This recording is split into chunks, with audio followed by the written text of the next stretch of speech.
우리 오늘 부활주일입니다. 우리 부활주일은 우리 교회 다니지 않는 사람도 1년에 두 번은 교회 나간다고 하지 않습니까? 성탄절, 부활절. 이런 얘기 못 들어보셨나 보네요. 1년에 두 번은 교회 나간다고 합니다. 여러분, 부활주일은 매우 중요한 주일입니다. 우리 한국교회는 청산절을 굉장히 좀 중요하게 여기지만 부활주일은 굉장히 의미가 있는 그런 주일입니다. 초대교회 때에는요, 매주일이 부활주일이었습니다. 주일은 처음부터 예수님의 부활을 기념하는 그런 모임이라고 할 수가 있는 것이죠. 초대교회는 예수님이 부활하신 날을 기념하기 위해서 매주일 부활의 기쁜 소식을 증거하면서 그렇게 예배를 드렸습니다. 로마에서 일요일을 휴일로 지정하기 전까지는 이날은 일하는 날이었죠. 일요일은 일하는 날이었습니다. 그래서 초대교회 성도들은 각자의 생업을 마무리하고 퇴근한 후에 저녁에 모였습니다. 저녁에 모여서 저녁 식사를 하고 찬송을 부르고 기도하며 또 사도가 전해준 서신서를 읽기도 하고 또 혹시나 순회 사역자들이 있다고 한다면 순회 사역자들을 초청해서 말씀에 대한 강론을 듣기도 했습니다. 또 이날의 특이한 점은 무엇이었냐면 항상 성찬을 했다라는 것이죠. 그래서 초대교회 때는 매주일 성찬 의식을 행했습니다. 그래서 성찬을 하며 부활하신 예수님을 기억하고 기념했다는 것이죠.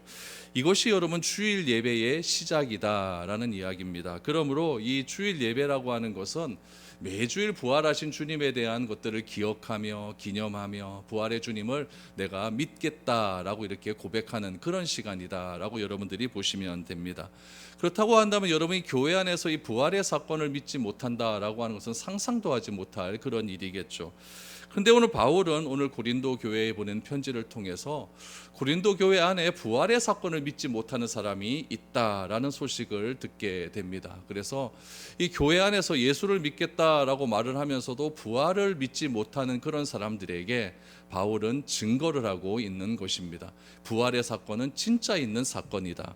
왜 부활의 사건이 진짜 있는 사건인가? 오늘 여러분들과 이 바울의 변증에 대한 이야기를 한번 해보려고 합니다. 그래서 바울은 교회를 다닌다고 하면서도 부활을 믿지 않는 자들에게 오늘 먼저 이렇게 이야기를 합니다. 우리 12절 말씀 한번 보시죠. 그리스도께서 죽은 자 가운데서 다시 살아나셨다 전파되었거늘 너희 중에서 어떤 사람들은 어찌하여 죽은 자 가운데서 부활이 없다 하느냐. 만일 죽은 자의 부활이 없으면 그리스도도 다시 살아나지 못하셨으리라 라고 말을 하고 있습니다. 여기서 바울이 복음의 핵심을 두 가지를 이야기하죠. 첫 번째는 무엇이냐면 12절에 보니까 죽은 자 가운데서 다시 살아나셨다. 이게 뭐죠? 부활입니다. 그럼 부활이 되기 위해서는 전제가 필요합니다. 그 전제가 무엇이냐면은 13절에 보시면 죽은 자라는 말이 나오죠. 그러니까 이 부활이라고 하는 것은 죽었다, 살았다. 죽었다는 무엇으로 상징되죠? 십자가. 살았다라는 것은 부활입니다. 그래서 이 십자가와 부활의 능력이 바로 복음이라고 이야기하는데 바울은 고린도 교회 성도들에게 그리스도께서 죽은 자 가운데서 다시 살아나셨다라고 하는 부활의 소식을 전했음에도 불구하고 어찌하여 너희 중에 어떤 이들 사람들을 가면서 어떤 사람들은 어찌하여 그랬어요. 어떤 사람들은 누구를 가르치겠습니까? 고린도 교회 안에 있는 사람들입니다. 교회 안에 있는 사람들 중에 어찌하여 부활이 없다 하느냐라고 먼저 이렇게 강도 높게 이야기를 하고 있습니다. 그렇다면 여러분 오늘날은 어떻습니까? 오늘날도 교회를 다니고 신앙을 가지고 있으면서도 부활의 사건을 믿지 않는 사람들이 굉장히 예상외로 많이 있습니다. 어떻게 죽은 사람이 다시 살아나는 것을 믿을 수 있겠느냐라고 말을 하고 있죠. 그래서 여러분 요즘에는요 교회 안에서도 이렇게 말하는 사람들이 있습니다. 부활을 역사적으로 실제적으로 있었던 사건으로 인정하지 않고 단순히 신앙적인 의미로 말하는 사람들이 있어요. 그래서 부활을 실제로 일어나진 않았지만 부활이라고 하는 신앙이 예수를 믿는 사람들에게 희망을 줄 수 있는 그런 사건이다라고 신앙적인 의미로 이야기하는 사람들이 있다는 이야기예요. 또 어떤 사람은 어떻게 이야기하냐면은 신화적인 의미로 이야기를 합니다. 우리가 어떤 종교에서 믿음의 대상이 있지 않습니까? 신이 있어요. 그러면 그 신이 참 대단하다라는 것을 드러내야 될 것 아니겠습니까? 우리 인간보다 더 큰 존재다라는 것을 드러내야 되지 않아요? 그래서 인간적인 보다 더 큰 존재라는 것을 드러내기 위해서는 인간이 행할 수 없는 어떤 사건들을 행해지는 그런 존재여야 돼요. 그래서 우리가 믿는 그 신에 대해서 말을 하는 거죠. 신화적으로 이야기를 꾸며내는 거죠. 우리도 단군 이야기를 뭐라고 이야기하면 단군 신화라고 이야기하잖아요. 그렇죠? 그런 사람이 존재하지는 않았지만은 신화적인 존재로 그분이 진짜 우리의 조상이 된다라고 이렇게 그런 사람이 우리의 조상이 된다고 하면 그의 후손도 굉장히 좀 특별한 존재가 될 수 있을 것 아니겠습니까? 이런 식으로 예수의 부활도 예수라고 하는 그 존재를 굉장히 위대하고 추앙하기 위해서 신화적으로 만든 그런 일이다. 부활이라고 하는 것은 그렇게 이야기하는 사람도 있다라는 이야기죠. 그럼 이런 이야기가 오늘날에만 있었느냐? 절대 그렇지 않습니다. 이런 이야기는 초대교회 당시부터 존재하던 이야기였어요. 교회가 처음 시작될 때부터 예수의 부활이 진짜 있었던 역사적인 사실이냐에 대한 논쟁은 끊임없이 계속해서 이어지고 있었다라는 이야기죠. 그런 역사적인 실제 가운데서 고린도 교회 안에서도 부활을 믿지 못하겠다는 사람들이 있었기 때문에 바울은 지금 오늘 12절의 말씀이 그냥 편안하게 이야기하는 것이 아니에요. 굉장히 상기되는 목소리로, 굉장히 광분한 목소리로 고린도 교회 성도들을 향하여서 이렇게 편지를 쓰고 있다라고 생각을 하면 됩니다. 여러분, 예수님을 믿는다고 하면서도, 여러분 다 예수님을 믿지 않습니까? 예수님을 믿는다고 하면서도 부활을 믿지 못한다, 이거는 말도 안 되는 이야기입니다. 이런 주장은 어떤 주장과 똑같냐면은 내 육신의 아버지를 향해서 아버지인 것은 내가 믿겠는데 당신에 의해서 내가 태어났다는 것은 못 믿겠다라고 하는 말과 똑같다는 이야기입니다. 그래서 바울은 이런 믿음을 가진 사람, 예수를 믿는다고 하면서도 부활을 믿지 못하는 사람을 향해서 뭐라고 이야기하냐면은 그 믿음은 헛된 믿음이다 라고 이야기를 해요. 14절 15절 말씀해 보시면, 그리스도께서 만일 다시 살아나지 못하셨으면 우리가 전파하는 것도 헛것이요 또 너희 믿음도 헛것이며 또 우리가 하나님의 거짓 증인으로 발견되리니 우리가 하나님이 그리스도를 다시 살리셨다고 증언하였음이라. 만일 죽은 자가 다시 살아나는 일이 없으면 하나님이 그리스도를 다시 살리지 아니하셨으리라 라고 말합니다. 오늘 본문 보시면 좀 특이한 그런 구조가 나오는데 13절, 15절, 16절 이렇게 보시면은 어떤 표현이 나오냐면은 부활이 없으면 그리스도는 다시 살아나지 못했다. 뭐뭐하지 못했으며 뭐뭐하지 못했다. 이런 구조가 굉장히 잘 나와요. 이것이 여러분 바울이 부활을 증명하는 방법입니다.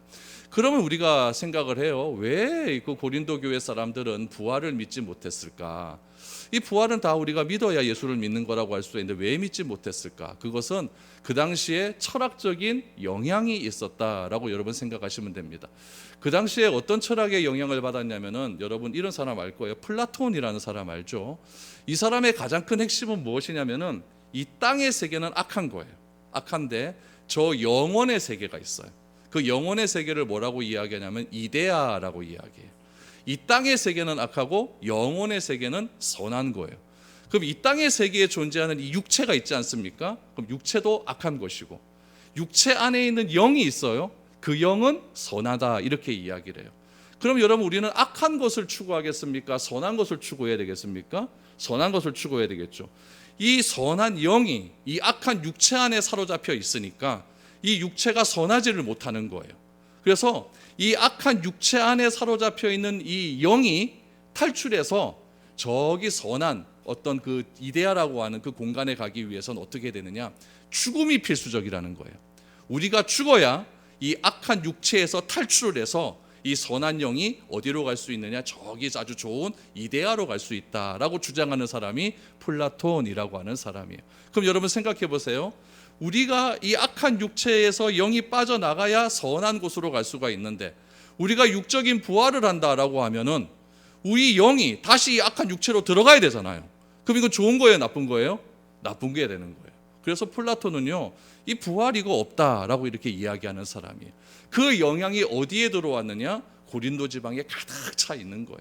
그러다 보니까 예수의 부활은 육체적인 부활이고 예수의 부활은 실제적인 부활이다라고 바울이 전했는데 플라톤의 영향이 자꾸 들어오다 보니까 그렇게 되면 플라톤 선생님이 하신 말씀이 뭐가 되노? 이 육은 다 악한 곳인데 이 악한 곳에서 영이 빠져나와서 저기 좋은 곳, 영원한 곳, 이데아로 가게 됐는데 또 우리가 부활을 하게 되면은 이 플라톤 선생님이 하신 말씀하고 이게 틀린 게 아니겠는가? 이런 생각이 교회 안에 확 들어오기를 시작을 하는 거예요.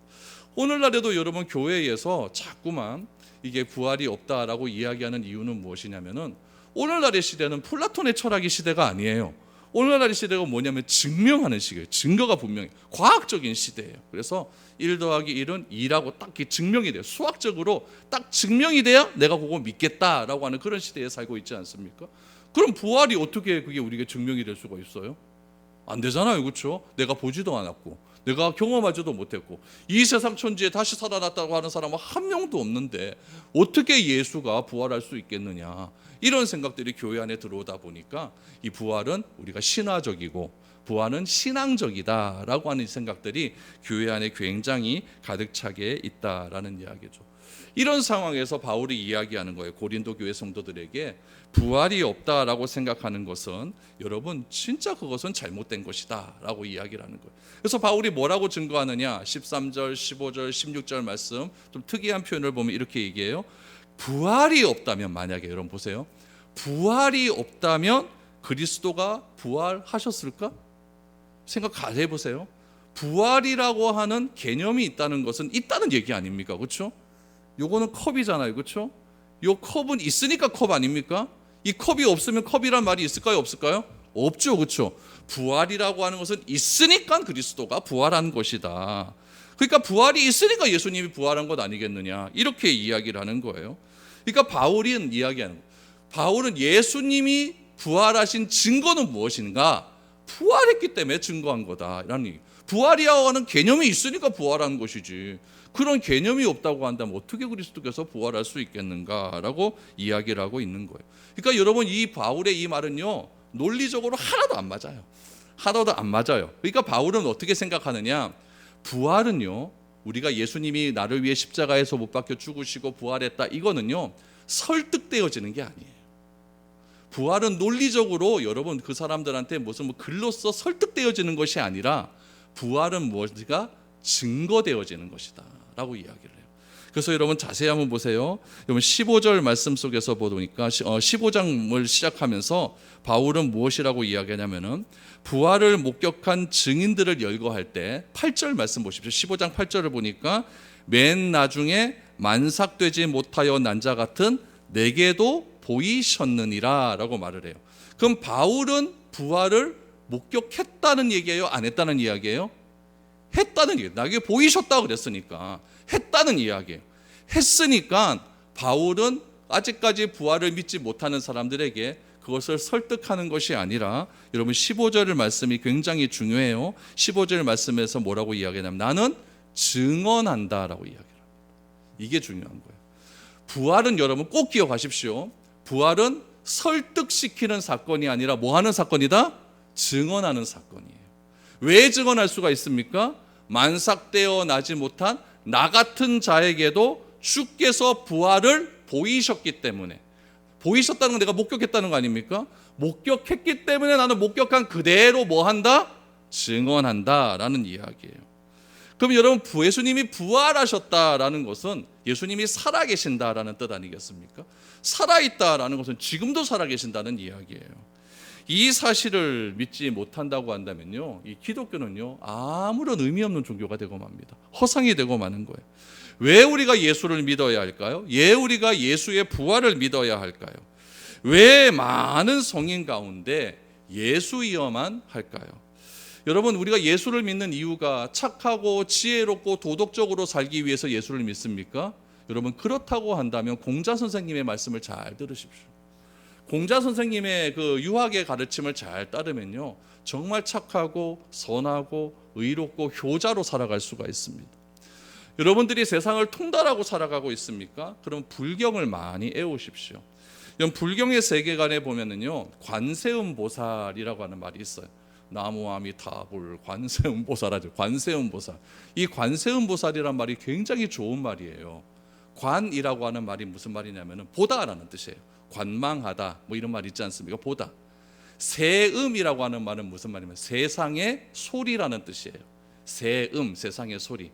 보살이라고 하는 말은 뭐냐면 우리를 지켜주시는 부처님. 그러니까 관세음 보살이라는 세상의 소리를 보는 부처님이 계시는 거예요.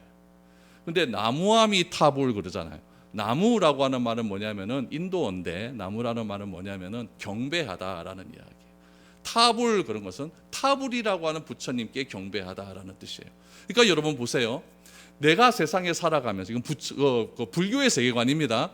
내가 이 성경 말씀 들으면 별로 안 좋아하는데 불경을 얘기하면 왜 이렇게 즐거워합니까? 불경의 세계관은 이렇게 얘기하는 거예요. 아유 나 못 살겠다. 아유 나 죽겠다. 아유 나 망했어 이런 얘기 하잖아요. 이런 세상의 소리를 나무아미 타불이라고 하는 부처님이 듣고 계시는 거예요. 그러면 그거는 다 끝내버리는 거죠.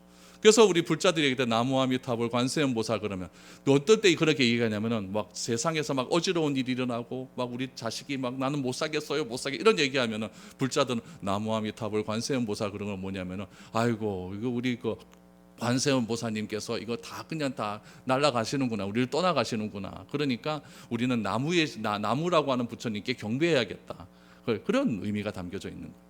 그러니까 이 불교의 세계관이 좋습니까 안 좋습니까? 좋잖아요. 우리 좋은 소리 하고 다니고 긍정의 소리 하고 다니고 얼마나 좋은 세계관입니까?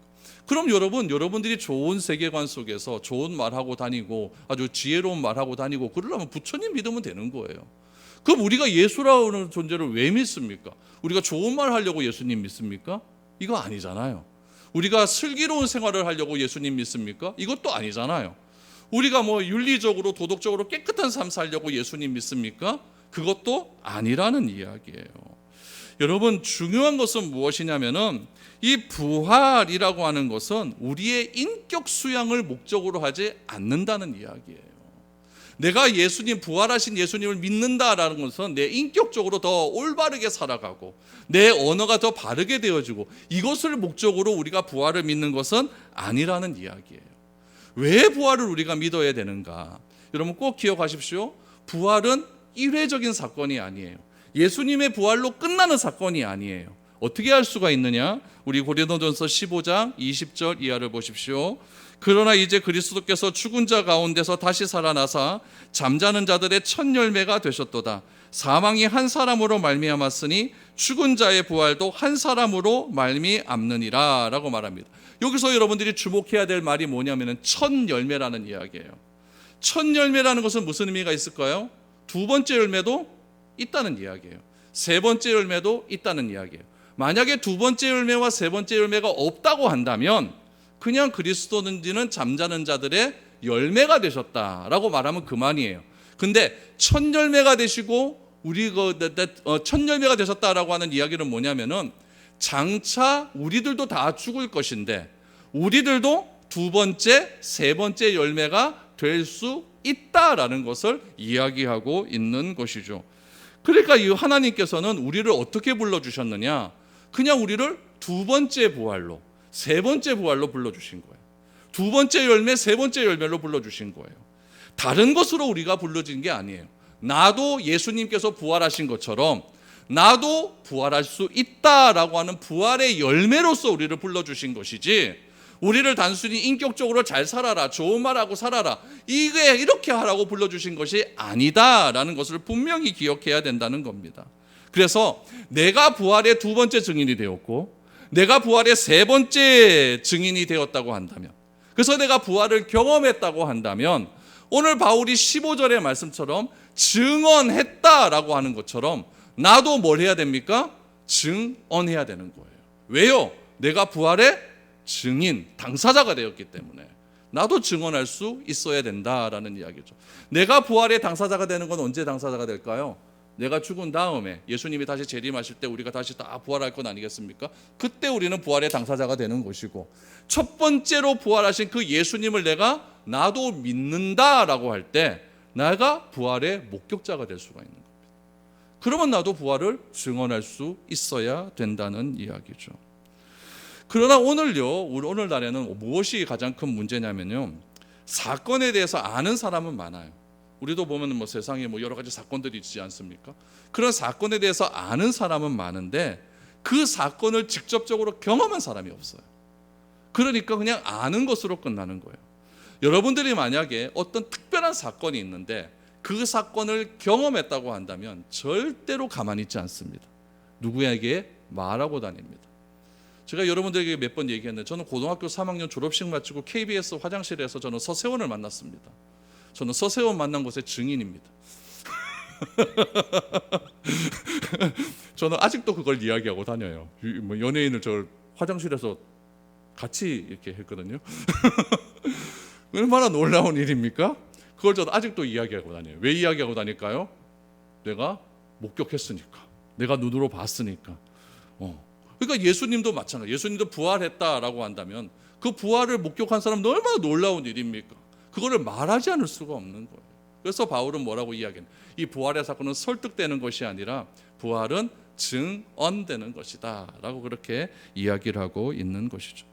이런 만약에 이 부활이나 이 복음이요 설득되어져서 믿어지는 것이라고 한다면 예수님께서는요 예수님의 12제자를 부르지 않았습니다. 어떻게 했을 것 같습니까? 공고를 냈겠죠. 예수님 12제자 모집. 그래서 딱 이제 입학시험을 보는 거죠. 입학시험 봐서 3년 동안 커리큘럼을 딱 짜는 겁니다. 1번 부활이란 무엇인가, 2번 십자가란 무엇인가 딱 커리큘럼 짜가지고 3년 동안 열심히 그것에 대해서 이론적으로 가르치는 거죠. 가르친 다음에 예수님 십자가 딱 못 박히시기 전날에 이제 시험을 보는 겁니다. 누가 내 제자가 되는가. 마지막 학력고사를 딱 보고 수능이겠죠. 이제는 수능고사를 딱 보고 거기에서 통과된 1등부터 12등 딱 뽑아가지고 그렇게 너희는 내 제자다라고 인정하면 그만입니다. 요게 설득입니다. 그러나 예수님께서는 그렇게 커리큘럼 짜가서 제자들을 가르치지 않았어요. 그냥 예수님은 부르신 거예요. 부르셔서 나를 따라오라 라고 말을 하고 그들에게 그냥 예수님께서 하신 일을 그냥 다 보여주셨어요. 다 보여주시니까 그 제자들은 예수님의 무엇을 본 겁니까? 기적을 목격한 증인이 되는 것이고 놀라운 가르침을 목격한 증인이 되는 것이에요. 예수님이 어떤 기적을 행했는데 잘 모른다라고 하면은 제자들에게 물어봐요. 예수님 이것도 무엇이에요? 그럼 그때 가르쳐 주셨어요. 그럼 이해가 되는 거죠. 그렇게 해서 예수님께서는 제자들을 선발하셨다라는 것이죠. 그래서 예수님의 제자들은요 그 현장에서 일어난 일들의 증언 목격자들이에요. 목격자들이기 때문에 제자들은 그것을 증언할 수 있었다는 이야기죠. 마찬가지로 주님은 우리를 부활의 증인으로 불러주셨어요. 내가 부활의 증인으로 부르심을 믿는다면 내가 십자가의 사랑을 경험한 것이 맞다고 한다면 우리도 이 사실을 뭐 해야 될까요? 증언해야 돼요. 물론 여러분 이 세상에 살아가면서 공부도 중요하고 사회생활도 중요하겠죠. 시대를 통찰하고 역사를 바로 알고 사람을 이해하고 시대에 맞는 문화와 상황을 볼 수 있는 통찰력이 필요할까요? 안 필요할까요?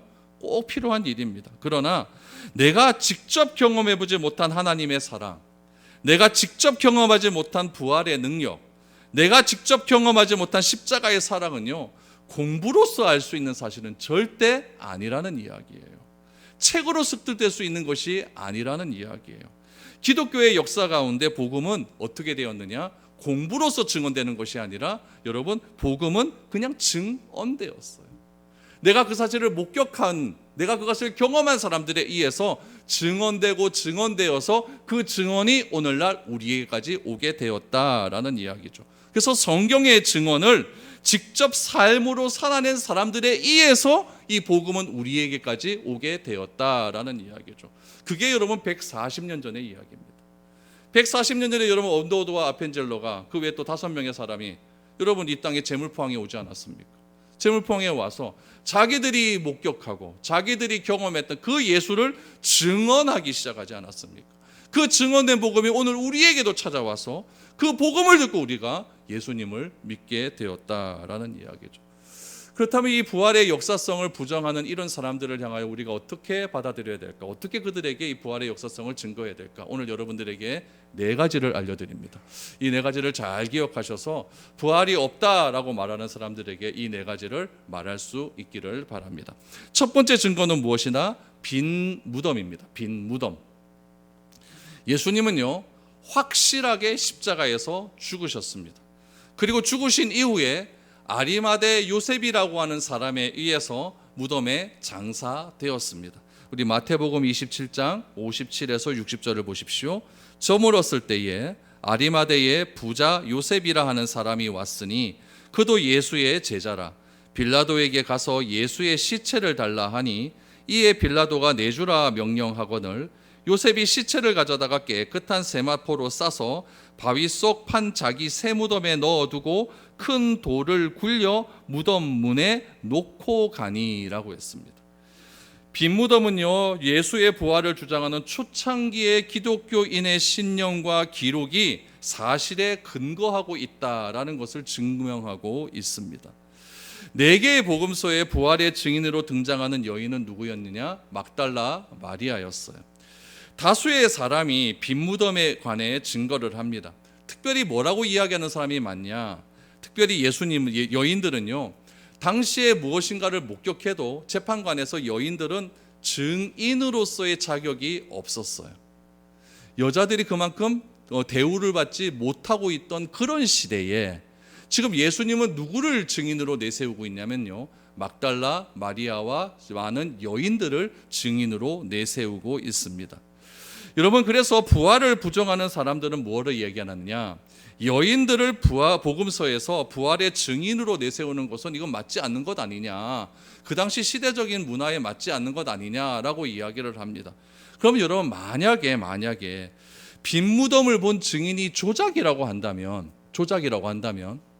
제일 처음에 누가 봤다 그랬죠? 막달라 마리아가 봤잖아요. 그것이 조작이라고 한다면 여러분, 남자의 증인을 내세우는 게 맞았을까요? 여자의 증인을 내세우는 게 맞을까요? 남자가 맞죠. 근데 성경은 남자를 증인으로 내세우지 않고 누구를 증인으로 내세웁니까? 여자의 증인으로 내세워가지고 이 부활의 확실성을 더 말해주고 있는 것입니다. 그래서 부활의 확실한 증거는 첫 번째 무엇이다? 빈 무덤이다. 두 번째는 무엇이다? 부활의 목격자입니다. 고린도전서 15장 4절에서 8절을 보면 부활의 목격자 명단이 나옵니다. 장사 지낸 바 되셨다가 성경대로 사흘 만에 다시 살아나사 게바에게 보이시고 후에 12제자에게와 그 후에 500여 형제에게 일시에 보이셨나니 그 중에 지금까지 대다수는 살아있고 어떤 사람은 잠들었으며 그 후에 야고보에게 보이셨으며 그 후에 모든 사도에게와 맨 나중에 만삭되지 못하여 난 자 같은 내게도 보이셨느니라. 고린도전서 15장의 증언에 의하면 부활의 목격자는 512명 이상입니다.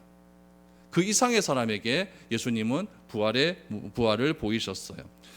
여러분, 율법에서는요, 법정에서 증언하는 증인의 인원을요 2명에서 3명으로 규정을 합니다.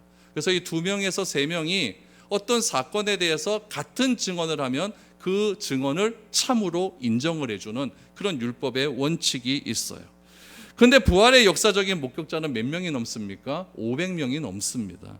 이 다수의 목격자에 의해서 부활은 많은 사람들에게 증언될 수 있었다라는 것을 알 수가 있죠. 두 번째는 무엇입니까? 부활의 목격자가 있었다. 세 번째, 변화된 제자의 삶입니다. 변화된 제자의 삶. 예수님께서 변화산에서 변화된 자신의 모습을 본 베드로와 요한과 야고보에게 뭐라고 이야기했냐면은 내가 죽은 자 가운데서 살아나는 것을 보기 전에는 아무에게도 말하지 말아라 라고 이야기를 했습니다. 그 후에 제자들은 예수님께서 승천을 하셨어요. 승천을 하시고 승천하시면서 뭐라고 말씀하셨냐면은 예루살렘을 떠나지 말고 내가 약속한 것을 기다려라 라고 말씀을 하셨습니다. 제자들은 예수님의 그 약속을 믿었습니다. 그래서 감람산에서 한 2km 정도 떨어진 마가의 다락방에 모여서 함께 간절히 기도하기를 시작했습니다. 예수님이 승천하시고 10일 후에는 어떤 날이 되었냐면 오순절이 되었습니다. 오순절에 예수님께서 약속하신 성령께서 그들에게 임하기 시작했습니다.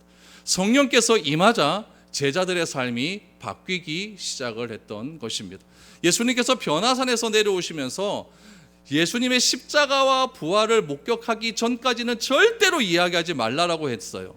그 사실은 그대로 증명이 되었습니다. 어디서 증명이 되었느냐? 예수님의 제자들은요, 예수님의 십자가 현장에서 다 흩어지고 말았습니다. 특히 베드로 같은 경우는 예수님의 재판 현장에서 뭐라고 이야기했냐면은 예수님을 모른다고 3번이나 부인하지 않았습니까? 그 정도로 변화산에서 놀라운 영광을 경험하고도 그들은 십자가와 놀라운 능력들, 또 부활의 능력들, 예수가 하나님의 아들이라는 사실을 믿었다 못 믿었다? 믿지 못했다는 이야기예요. 그런데 오순절날 성령이 임하고 난 뒤에 그들이 외친 첫 번째 말은 무엇이냐면은 예수가 우리 죄 때문에 죽었다. 그리고 3일 만에 다시 살아났다라는 이야기예요. 이야기를 온 동네 다니면서 터뜨리기 시작을 하자 여러분 예루살렘에 난리가 났습니다. 그래서 예수님을 재판했던 안나스와 가야바 제사장이 이 베드로와 요한을 잡습니다. 잡아서 뭐라고 이야기하냐면 너 한 번만 이런 이야기 떠들고 사람들을 현혹하면 너희들 다 죽여버리겠다라고 협박을 하기 시작을 합니다. 그때 베드로가 무엇이라고 이야기를 했느냐? 놀라운 이야기를 합니다. 사도행전 4장 19절 20절입니다. 베드로와 요한이 대답하여 이르되 하나님 앞에서 너희의 말을 듣는 것이 하나님의 말씀을 듣는 것보다 옳은가 판단하라. 우리는 보고 들은 것을 말하지 아니할 수 없다 하니 이것이 증언입니다. 여러분 작은 여종이 저 사람 예수와 같이 다니는 것을 내가 봤어요 라고 그냥 던진 말에 베드로는 예수님을 저주까지 했습니다. 그랬던 베드로가 너 한 번만 더 말하면 너 죽어, 너 당장 너 죽여버릴 거라고 하는 그 협박 속에서 법원의 그 놀라운 그 권위 속에서 하는 말이 무엇이었냐면 우리는 보고 들은 것을 말하지 않을 수 없다라고 이야기를 합니다. 그리고 이들의 담대한 이 말 속에 안나스와 가야바는 완전히 짓눌리게 됩니다. 그리고는 그냥 협박을 하고 풀어주게 됩니다. 한 번만 더 말하면 너희들 죽여버릴 거야. 그리고 다 풀어주게 됩니다. 그리고 나서 예루살렘에 놀라운 능력이 나타나기를 시작하는 것이죠. 그 후에 베드로와 요한은 어떻게 되었습니까? 요한은 끝까지 살아남았지만 베드로는 순교당했고 예수님의 제자들은 모두 다 순교당하는 그런 일까지 되었습니다. 여러분은 뭐 때문에 죽을 수가 있겠습니까? 사람은 이야기하면 세상의 사람들은 사람은 뭐 바꿔 쓰는 것이 아니라고 이야기하잖아요. 사람은 다 배신한다고 바꿔 쓰는 것이 아니야 이렇게 얘기하지 않습니까? 그런데 이들은 왜 변화될 수가 있었을까요? 자기의 목숨과도 바꿀 만한 어떤 충격적인 사건을 경험했기에 그는 자기의 목숨도 버릴 수 있었다라는 이야기죠. 그래서 변화된 제자의 삶은요 예수의 부활이 사실이었다는 것을 증거할 수 있는 대목입니다. 마지막 네 번째는 무엇이다? 초대교회의 기록입니다. 초대교회의 기록. 부활 사건에 대한 초대 기독교의 기록은요 굉장히 많은 것으로 지금 존재하고 있습니다. 자, 여러분 부활을 뒷받침하는 굉장히 중요한 근거가 초대교회의 기록입니다. 여러분 이순신 장군이 역사상의 사람이라는 것을 믿습니까? 안 믿습니까?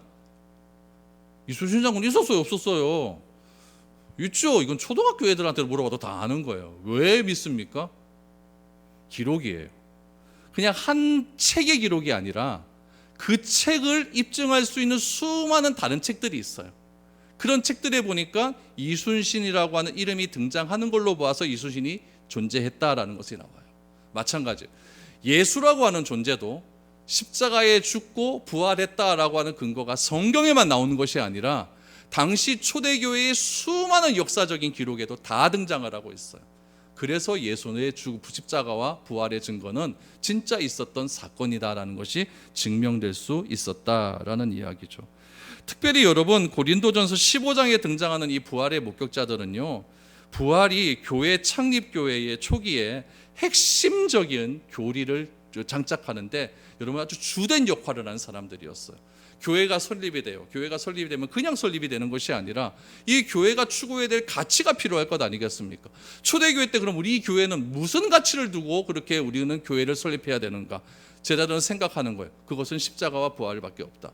그 십자가와 부활밖에 없다라고 하는 것을 기초를 놓은 사람들이 있을 것 아니겠습니까? 누구겠습니까? 예수님의 승천을 목격하고 예수님의 부활을 목격한 500여 명의 제자들이었다는 이야기예요. 그들에 의해서 교회의 최고 우선의 가치는 무엇이다? 십자가와 부활이다라는 것을 알게 되는 것이죠. 이 같은 논증에서 알 수 있듯이 여러분 이게 중요해요. 복음은요 절대 시스템에 의해서 전파되지 않습니다. 복음은요 그 자체의 능력이 있기 때문에 그렇습니다. 복음은요 한 사람의 인생을 바꿀 수 있는 능력이 됩니다. 부활의 사건을 믿고 변화된 제자를 통해서 모든 인류에게로 그 능력이 흘러가는 것이 무엇이다? 복음이었어요. 여러분 잘 보세요. 복음이요 국가 시스템과 부와 정치적 권력과 함께 가면요 복음은 반드시 변질되고 맙니다. 기독교가 로마에 의해 국교화가 되었어요. 그러면 여러분 어떻게 우리가 생각을 하냐면은 그 국교화가 되었기 때문에 이제는 우리가 고난 안 받고 편안하게 예수 믿을 수 있겠다라고 생각을 할지 모르지만은 기독교가 로마에 의해서 국교화가 되는 그 순간부터 교회는 변질되기 시작을 합니다. 교회는 타락하기 시작을 해요. 그 국교화가 된 그 사건 때문에 700년 후에 여러분 1000년 때부터 중세의 암흑기가 시작이 되는 거예요.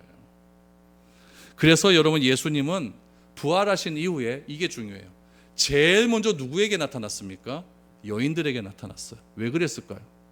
저 같으면 예수의 부활이 확실하게 믿어지기 위해서는 누구에게 나타난 게 좋냐면은 안나스와 가야바에게 나타난 게 제일 좋아요. 빌라도에게 나타나는 게 제일 좋아요. 헤롯에게 나타나는 게 좋아요. 복수하는 거죠. 봐라, 내가 진짜 부활했지 않나. 이래버리면은 국가 권력의 시스템에 의해서, 종교적인 시스템에 의해서 굉장한 권력을 가지고 있었던 그 사람의 말 한마디가 훨씬 더 능력이 있는 거예요. 근데 단순하게 누구에게 나타납니까? 여자들에게 나타나요. 그 여인들은요, 그 당시에 법원에서 증언할 수 있는 그것도 받아들이지 못하는 아무것도 아닌 사람들이었어요. 아무 시스템도 없는 그런 여인들에게 나타나서 그들에게 자신이 처음으로 부활했다라고 하는 증인으로서 그 현장을 보여주었다라는 이야기죠. 여러분 참 놀라운 사실은 무엇이냐면은 예수님의 부활을 목격한 목격자들은요, 자신이 목격한 이 사실을 가지고요 논문을 쓰지 않았어요. 기조연설하지 않았어요. 부활을 목격한 사람은 딱 이 한마디만 했습니다. 예수는 살아나셨다. 아멘. 예수는 살아나셨다. 글 쓰지 않았어요. 학술적으로 그들에게 나타나지 않았어요. 논리적으로 그들의 증언하지 않았어요. 나는 부활하신 예수를 만났다. 사마리아 땅에서 여인에게 나타나신 예수님.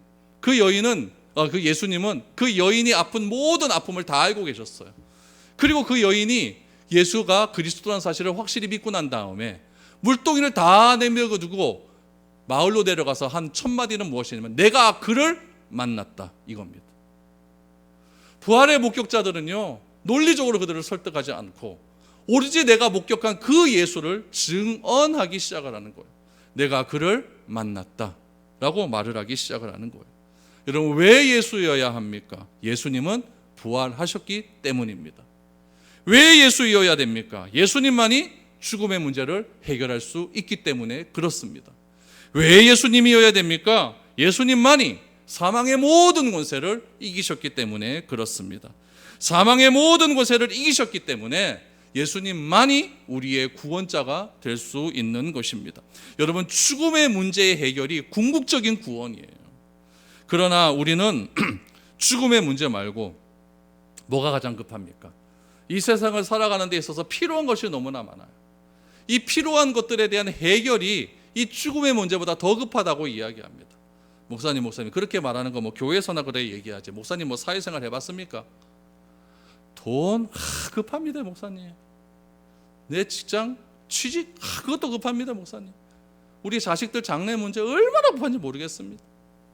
내 빚도 갚아야 되고 내 장래 내 늙고 난 다음에 내가 어떻게 살아가야 되고 연금 문제도 좀 있고 급한 게 한두 가지가 아닙니다 라고 그렇게 이야기를 합니다. 그리고 죽음의 문제는 무엇이라고 이야기합니까? 인생의 마지막에 가서 그렇게 생각해야 될 문제다라고 이야기를 합니다. 그래서 우리는 흔히 다 그렇게 다 생각을 해요. 이 죽음이라고 하는 문제가 내가 보내고 있는 이 평범한 일상 속에서 죽음의 문제는 좀 안 다가왔으면 좋겠어요. 죽음의 생각은 안 다가왔으면 좋겠어요. 그냥 우리가 급한 것은 내 앞에 닥친 이 문제들이 빨리 해결되고 내가 나중에 늙어 병들었을 때 그때 죽음의 문제를 어떻게 해결했으면 좋겠다라고 하는 생각을 가지고 있습니다. 그러나 여러분 엄밀한 의미로 말하면 우리는 다 지금 죽어가고 있습니다. 죽음이란 인생의 끝에서 일어나는 사건이 아니라 인생 전체를 통해서 경험되어지고 있는 사건입니다. 여러분 가운데 다 부족함에 시달리고 있지 않습니까? 뭔가 부족해도 다 부족해요. 또 결핍이 있어요. 또 불안함이 있어요. 걱정도 있어요. 염려도 있어요. 근심이 있어요. 제가 말한 이런 모든 단어들은요 다 무엇과 연관된 단어냐면은 죽음과 연관된 단어들입니다. 그러나 오늘 우리의 사회는 어떤 사회냐? 죽음을 자꾸 감추려고 하는 그런 사회 속에 살아가고 있습니다. 죽음이라는 것을 어떻게든지 우리의 일상으로부터 떨어뜨려 놓으려고 그렇게 하고 있습니다. 죽음을 우리 주변에서 몰아내야 안심하고 있는 것이죠. 장례식장이 우리가 사는 아파트 옆에 세워진다. 난리가 납니다. 우리가 죽고 난 다음에 다 요즘 화장하지 않습니까? 화장터가 우리 동네에 생긴다. 난리가 나죠. 그래서 여러분, 병원에 가봐도 장례식장은요, 요즘은 좀 많이 달라졌지만 저 끄트머리에 잘 보이지 않는 그런 곳에 장례식장을 만들어 놓지요. 이런 과거에는 어땠습니까? 3대, 4대가 살면서 어린아이들이 할머니, 할아버지가 늙어가는 것을 다 눈으로 목격을 합니다. 그리고 그 할머니, 할아버지들이 죽어가는 것을 다 봅니다. 그리고 빈소를 어디에 차렸습니까? 집에서 차렸어요. 집에서 차리면서 아이들이 죽음이라는 것이 무엇인지를 진지하게 고민할 수 있는 그런 시간들이 우리 과거에는 있었습니다. 그러나 이제는 어떻습니까? 인간에게서 죽음을 인식시켜주는 장치들이 사회의 주변부와 일상의 주변부로 자꾸 빠져나가는 그런 시대를 살아가고 있습니다. 그러나 이런 것에 대해서 성경은 어떻게 말하고 있는지 아십니까? 잘못되었다라고 말을 합니다. 우리 전도서 7장 1절 말씀에 보면 이런 말씀이 있어요. 초상집에 가는 것이 잔치집에 가는 것보다 나으니 모든 사람의 끝이 이와 같이 됨이라. 산자는 이것을 그의 마음에 들지어다 라고 말하면서 지혜자의 마음은 초상집에 있고 어리석은 우매자의 마음은 혼인집에 있다라고 그렇게 이야기를 하고 있습니다. 그래서 바울은 이 죽음이라고 하는 문제가 멀리 있는 것이 아니라 그냥 우리 가까이에 있는 것이다. 이 죽음의 문제를 우리가 어떻게 해결할 수가 있느냐?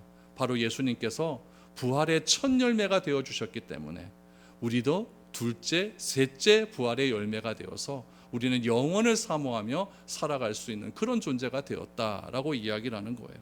그래서 16절 이하에 보면 이렇게 바울이 결론을 맺습니다. 만일 죽은 자가 다시 살아나는 일이 없으면 그리스도도 다시 살아나신 일이 없었을 것이요.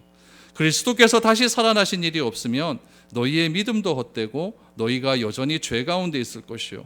또한 그리스도 안에서 잠자는 자도 망하였으리니 만일 그리스도 안에서 우리가 바라는 것이 다만 이 세상의 삶뿐이면 모든 사람 가운데 우리가 더욱 불쌍한 자이니라 라고 결론을 냈습니다. 그리스도인이 되었다 하면서도 바라는 것이 여러분 이 세상의 삶뿐이면 세상 모든 사람 중에 가장 불쌍한 사람이다 라고 그렇게 바울은 이야기하고 있습니다. 우리는 이 세상이 아니라 영원한 생명을 향해 방향을 전환하고 고정하는 그런 신앙생활이 되어야 됩니다. 영원을 살아가기에 여러분 지금 이 땅에 충실하나 여러분 얽매이지는 않습니다. 영원을 살아가고 있기 때문에 우리가 영원을 살아가고 있기 때문에 바쁘게 살지만 분주하지 말아야 합니다. 우리가 영원을 사랑하기 때문에 즐겁게 살아가지만 중독되지 않을 수 있는 것이고 우리가 영원을 사랑하기 때문에 사랑하지만 집착하지 않을 수 있는 것입니다. 우리가 영원을 사랑하기 때문에 불안하고 슬프지만 그 불안과 슬픔에 잠식당하여 살지는 않게 되는 것입니다. 여러분 이것이 영원에 접속된 삶입니다. 우리는 이 잠깐의 세상을 살아갑니다. 이 잠깐의 세상을 살아가는 속에서 우리가 이 죽음과 연관된 그 단어 속에서 살아가고 있지만 그 죽음과 연관된 그 단어 속에서 우리가 해방할 수 있는 방법은 나도 두 번째 부활에 참여한 사람이다. 나도 세 번째 부활에 참여한 사람이다. 주님께서는 우리를 부활의 목격자로 불러주셨다. 부활의 당사자로 불러주셨으니 우리는 영원을 사모하며 살아갈 수 있게 되었다. 이 사실을 믿는 자는 여러분 다른 사람과 변화된 삶을 살아갈 수 있게 되는 것입니다. 여러분 우리의 삶이 영원에 있다는 사실을 꼭 기억할 수 있는 그런 부활주일이 되어서 아직까지도 부활의 사실을 믿지 못하는 사람들이 있다면 이 네 가지의 사건을 말씀하시고 여러분 가운데도 아직까지 부활이 조금 진짜 있을까라고 생각하시는 분이 있다면 이 네 가지의 증명을 통해서 여러분 가운데 부활의 믿음이 더욱더 충만해져 갈 수 있는 그런 부활주일이 될 수 있기를 축복드리겠습니다.